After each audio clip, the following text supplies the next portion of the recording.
Olá pessoal, sejam todos bem-vindos aqui no meu canal no YouTube. Hoje eu quero falar um pouco sobre as diferenças de se fazer uma aplicação financeira pela pessoa física ou pela pessoa jurídica. Quais as vantagens, os benefícios, o que devemos analisar, as consequências disso, né? Não só quando você aplica, mas quando você resgata, ou se isso, né, se essa aplicação chega a ir para a herança, o que acontece estando na pessoa física e na pessoa jurídica, tudo bem? Meu nome é Fábio Derrico, sou especialista em planejamento patrimonial da família. Aproveito, deixa seu like, se inscreve no canal, não só aqui no YouTube, mas também lá no Instagram. Lá no Instagram você vai me achar como Fábio Derrico Holding. Tá? Então a gente está sempre postando dicas, informações, estratégias de como você deve conduzir o seu planejamento patrimonial. Bom, vamos lá. Quando a gente fala de aplicações financeiras, o que vem à mente? Tá? A aplicação financeira, primeiro, ela é dividida como renda fixa e renda variável, ok? Na renda fixa, qual a diferença? A renda fixa, ela tem um critério, né? Você já sabe o critério, como é que o seu dinheiro vai ser rentabilizado, tá? Vai ser X% da Selic, X% do CDI, ou IPCA mais alguma coisa, então você já sabe o critério. E nessa de saber o critério, você já tem uma noção de qual será o seu retorno, né, de rendimento. Já na renda variável, isso não é possível. Então você compra ali o ativo e talvez ele suba, talvez ele desça, você não sabe efetivamente quanto de retorno você poderá ter.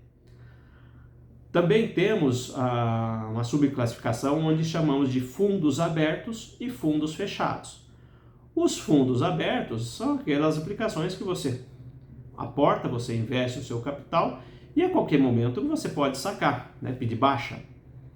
Os fundos fechados já não, ele já tem algumas regras restritivas, tempo de resgate, tem que deixar lá, você não tem essa flexibilidade, essa mobilidade, vamos dizer assim. E dentro das aplicações, né, renda fixa e renda variável, por exemplo, na renda fixa nós temos os CDBs, temos LCA, LCI, e dentre alguns outros fundos, né, alguns até misto, né, fundo imobiliário, fundos multimercados que já pertencem às aplicações de renda variável. Hoje está muito na moda também as criptomoedas, né, que está entrando no gosto das pessoas também como forma de diversificar os investimentos. Tem também o Tesouro Direto, né, onde você investe em títulos do governo. Agora, dentro dessa gama de investimentos, de aplicações financeiras, nós podemos fazer essas aplicações tanto através da pessoa física, que é o quê? É o nosso CPF, tá? Quanto através da nossa empresa, que é a pessoa jurídica.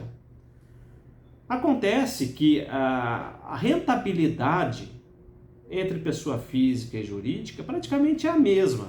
Tá? O que vai se pagar num CDB para pessoa física normalmente é o mesmo valor que vai se pagar para pessoa jurídica. O que muda é a tributação. Tá? Logicamente que dependendo do volume investido, seja na pessoa física, seja na pessoa jurídica, a corretora, a instituição financeira, ela acaba lhe favorecendo uma rentabilidadezinha um pouco diferenciada, tá? Conforme o volume que você aplica. Algumas vão te pagar ali 100% do CDI, outras 104%, 110%, outras 90% do CDI. Lógico que depende de instituição para instituição e o volume que você aplica e o prazo. Tá? Muitos fatores interferem. Não é a questão hoje. A questão hoje que eu quero expor para você é, por exemplo, se você aplicar em LCI, em LCA na pessoa física, você vai ter isenção do imposto. Tá? Esse é o estímulo. Já na pessoa jurídica você não tem essa isenção, você vai pagar o imposto de renda. O imposto de renda existe para os dois lados. Acontece que nesse tipo de produto, a pessoa física tem isenção no imposto. Ações, por exemplo, ambos pagam imposto, tá? Se a pessoa física comprar ações, pessoa jurídica comprar ações, elas vão pagar o imposto sobre aquele investimento. A diferença é que na pessoa física, se ela movimentar até 20 mil no mês, nesse critério ela tem a isenção do imposto de renda. Então, no caso das pessoas físicas, costuma ter algumas benesses, algumas isenções. Não que o imposto não exista, ele existe, mas no atual momento, algumas aplicações ou em algumas condições, acontece esse tipo de isenção para a pessoa física. Bom, dentro desse panorama, então, se alguém me perguntar para uma análise direta, fria, qual que vale mais a pena? Aplicar na pessoa física ou aplicar na pessoa jurídica? No primeiro momento, você não precisa ser especialista para dizer, não, pessoa física, lógico. Por quê? Porque você tem várias benesses e isenções nos impostos que incidem sobre as aplicações. Acontece que hoje em dia, quando vamos pensar no nosso patrimônio, em aplicações financeiras, não podemos mais ter a cabeça dos nossos pais, antepassados, onde se pensava na construção do nosso patrimônio de uma forma segmentada. Como assim? Por exemplo, eu vou investir um pouco em imóvel. Então, o que você faz quando você vai investir em imóvel? Você procura saber, olha, eu vou comprar sala, eu vou comprar apartamento, casa, sobrado, galpão, o que você vai comprar? Depois que você faz essa primeira análise, você vai, quanto que está sendo a rentabilidade desse imóvel? Né? Ele tem potencial de valorização? Qual é o retorno, custo-benefício da locação desse imóvel? Não é isso? Não é essa linha de raciocínio que a gente faz? Então, quando você vai fazer uma aplicação financeira, é a mesma coisa. Você pergunta para o seu gerente, para o seu consultor financeiro, quanto é que está rendendo essa aplicação? Ele vai te responder, olha, está rendendo X%, descontando taxa de administração, descontando imposto ou coisa do tipo, IOF e assim vai te sobrar X% líquido, tá? Conforme o prazo, olha, tem uma aplicação de 3 meses, 6 meses, 1 ano. Hoje eu já estou vendo aplicações de 5 anos, eu não estou falando de tesouro direto. Tá? Então, antigamente nós fazíamos essa análise de forma segmentada conforme a natureza da aplicação. Hoje em dia não podemos mais pensar só dessa forma, de uma forma segmentada. Por quê? Porque nós temos que pensar no planejamento. O que vai acontecer com essas nossas aplicações, com esses nossos investimentos, com esse nosso patrimônio? Todos nós sabemos que o nosso CPF tem data de validade. Tá? Um dia o nosso CPF será cancelado. Aliás, ninguém vai escapar dessa realidade, não é verdade? Então, agora, a questão é, quando acontecer do momento que você não estiver mais aqui, o que acontece com qualquer aplicação financeira? Vamos nos deter somente à aplicação financeira hoje. O que acontece com aquela aplicação financeira que você tem lá em CDB, nas ações, as aplicações financeiras, que está no seu nome, pessoa física? Imediatamente, as corretoras, as instituições financeiras recebem um comunicado para bloquear todas as suas contas. Por quê? Porque os seus herdeiros, seu cônjuge, tua esposa, teu marido, eles não podem mexer naquela aplicação. Estava no seu nome, ela é sua. Mas como é que eles vão passar a ser dono ou ter acesso àquela aplicação? Eles vão ter que fazer o inventário. E nesse momento que os seus herdeiros, seus sucessores, terão que fazer o inventário, eles vão ter que correr, contratar um advogado, abrir o inventário. Se for de forma judicial, é uma situação. Se for de forma extrajudicial, é mais rápido. Mas vamos nos pautar aqui pela forma extrajudicial. Vai ter que recolher o imposto sobre herança. Dependendo do estado que você está hoje, o imposto sobre herança pode chegar até 8%. tá? A gente está vendo aí movimentações na reforma tributária, tem grandes chances disso aumentar ainda mais, tá? Mas hoje o teto, a alíquota máxima permitida para os estados cobrarem é de 8%, dependendo do estado que você está, ainda não é 8%. Por exemplo, São Paulo ainda está em 4%, o Rio de Janeiro passou a ser escalonado, começa com um valor da alíquota até chegar a 8% conforme o total do seu patrimônio. Então você vai precisar fazer o inventário. Então vamos pensar no inventário extrajudicial. No inventário extrajudicial, então vamos supor, que a alíquota do teu estado seja de 4%. Vamos ser bem generoso, bem conservador. Tá? São poucos estados que ainda têm essa alíquota, mas vamos pensar em 4%. O advogado vai lhe cobrar, conforme a tabela da ordem, o valor mínimo sugerido é de 6% sobre o valor, tá, do total do seu patrimônio. Você vai pagar em torno de mais 1% aí de despesa para fazer a escritura de inventário. Já estamos somando aí 11%, esse é o mínimo que vai se gastar. Vamos fazer um exemplo para a gente ilustrar aqui. Vamos supor que você tinha 1 milhão, você aplicou 1 milhão em renda fixa, renda variável, em aplicações financeiras. E 2 anos depois você conseguiu, batalhando, vendendo, comprando, fazendo day trade, não sei, você conseguiu acumular um patrimônio de 1 milhão e 300, rendeu 300 mil dentro desses 2 anos, quase que 15% por ano, um excelente performance, concorda? Bom, poxa, você estava com 1 milhão e 300 aplicado, chegou a hora do seu CPF, foi cancelado. O que vai acontecer?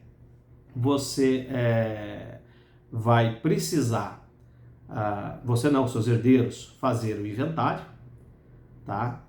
E vai recolher, a gente fez a conta, 4% de TCMD, 6% de advogado, mais 1% de escritura, 11% desse valor total vai embora, não é isso? 11% vai embora. Nessa situação, 11% indo embora, faz as contas, 1 milhão e 300 daria mais ou menos ali 130 mil reais, mais ou menos 140 mil reais, vai embora logo de cara. Quando acontecer o fato gerador, as suas contas são bloqueadas. Eu não sei o tempo que o inventário vai acontecer, se é 2 meses, 3 meses, 6 meses, na média, o inventário extrajudicial, essa média de 5, 6 meses. Você vai ter que pegar, né, seus herdeiros vão pegar lá o seu formal de partilha, vão levar até a instituição financeira, chegando lá na instituição financeira, aí sim ela vai desbloquear e vai sacar todo aquele valor para ser transferido para o herdeiro. Naquele momento, você não sabe se a sua aplicação está em lucro ou está em prejuízo, vai ser vendido ali pelo preço de mercado. O lucro que teve aquela aplicação, como no exemplo que a gente deu aqui, de 300 mil, né, você aplicou 1 milhão e ficou com 1 milhão e 300, 300 mil vai gerir o quê? O ganho de capital, que é mais 15%, mais ou menos essa base da alíquota, vai ser descontado do todo, né, dos 300 mil, então só ali você já vai perder mais 45 mil. Então, ou seja, o ITCMD, ele foi aplicado em cima do todo, 1 milhão e 300, não importa sem descontar o imposto, tá? Foi sobre o todo que tinha no seu nome no momento da sua partida. Os honorários do advogado, a mesma coisa, o cartório, a mesma coisa. Então, se nós tiramos 11%, que deu mais ou menos ali 140 mil, e agora você está perdendo mais 45 mil de imposto de renda sobre o capital, sobre o lucro, você está perdendo quase que 200 mil reais, os seus herdeiros, no caso, né? Então, o que acontece nessa situação?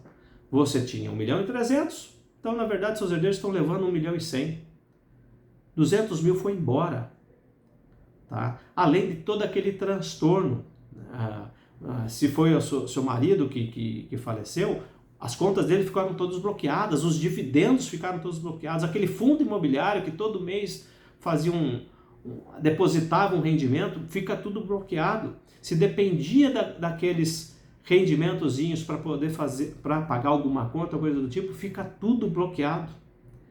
Então, dentro dessa situação que poucas pessoas pensam e contemplam sobre essa situação, você começa a pensar, bom, se tivesse na pessoa jurídica esses mesmos 1.300.000, lógico, você vai pagar o imposto na pessoa jurídica quando você movimenta, quando você saca o valor, não é isso? Então, nesse momento, se tivesse na pessoa jurídica e você fosse sacar, né, tirar dessa aplicação, você iria pagar ali os 20% de imposto de renda sobre o lucro, teria perdido ali sobre os 300 mil, 60 mil reais, bem diferente do que ter perdido 200 mil porque você estava com a aplicação na pessoa física.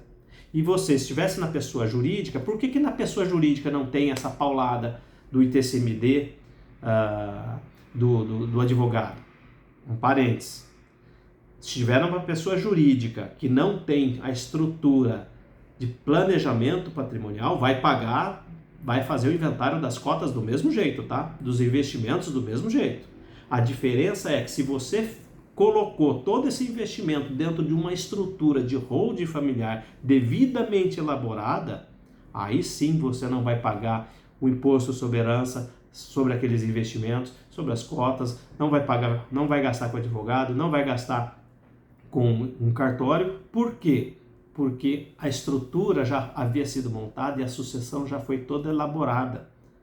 Não tem nada no seu, os investimentos é da empresa, tá? Da empresa que tem a estrutura de sucessão.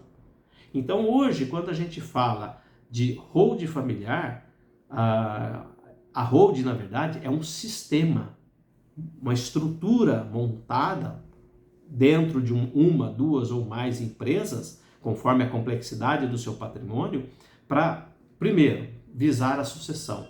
Ou aquela sucessão vai para os teus filhos, ou aquela sucessão vai para a tua esposa, se você não tiver filhos, para o seu marido, vai para alguém, tá? Para os teus pais, para os seus irmãos, depende de quem serão os seus sucessores. E quando você monta a holding familiar, aquele valor, aquela estrutura, não só pensando na sucessão, mas também pensa em quê? Pensa na economia tributária, pensa numa organização patrimonial. Como é que é essa organização patrimonial? Por exemplo, você veio a falecer, as suas contas são bloqueadas na pessoa física. Como é que o seu cônjuge vai fazer? Enquanto não fizer o inventário, não desbloqueia. Agora, se tivesse tudo dentro da pessoa jurídica, dentro do sistema de holding, as contas da holding não é bloqueada, tá? Porque quem faleceu foi um administrador. E o administrador não é dono da conta, da aplicação que está lá na corretora, entendeu? Como é que funciona? Então, pensando nisso, a gente não pode só analisar o quanto rende o seu dinheiro estando numa aplicação pela pessoa física ou na pessoa jurídica, tá? Temos que também pensar no pós. Hoje é necessário você pensar no pós, nas consequências dessa aplicação, caso o dia que você não estiver mais aqui, aquela aplicação estava no seu nome. Olha quanto transtorno vai gerar e quanto, ou seja, você batalhou para ter aquele retorno de 15, né, de 300 mil que deu ali 15% no ano, no fim quase que voltou para estaca zero. Ou seja, então cada caso é um caso, tá? Cada caso tem que ser analisado, por isso que quando a gente vai montar o sistema de holding, não é chamar apenas um profissional, coloca meu patrimônio dentro da empresa, não é, tá? O sistema de holding ele tem que ser bem elaborado, para cada família ter um jeito, para cada estrutura é montada de um jeito. Parece complexo, tá? Mas você que vai ser dono do sistema de holding, para você no dia a dia não muda nada, tá? Complexo sim para aquele profissional que sabe o que tem que ser feito, tá? Diferente para você que não precisa entender exatamente como é que monta, como é que aporta, como é que você vai classificar aquele investimento dentro do balanço, tá bom? Bom, hoje é o que tinha para explicar, era isso, sobre aplicações financeiras, pessoa física e pessoa jurídica. Mais uma vez peço, faça a inscrição aí no canal, acompanhe as dicas, né, alguns comentários, entra lá também lá no meu perfil do Instagram, Fábio de Rico Holding, me acompanhem lá, a gente está formando uma comunidade bacana, pessoas têm se inscrito, mandado perguntas, frequentemente também tenho feito algumas palestras, então as pessoas são avisadas das palestras que eu faço e com isso conseguem até participar, mandar perguntas. E se você quiser também aqui no comentário fazer alguma pergunta, alguma sugestão de tema, fico à disposição, tá certo? Um forte abraço a todos e até a próxima.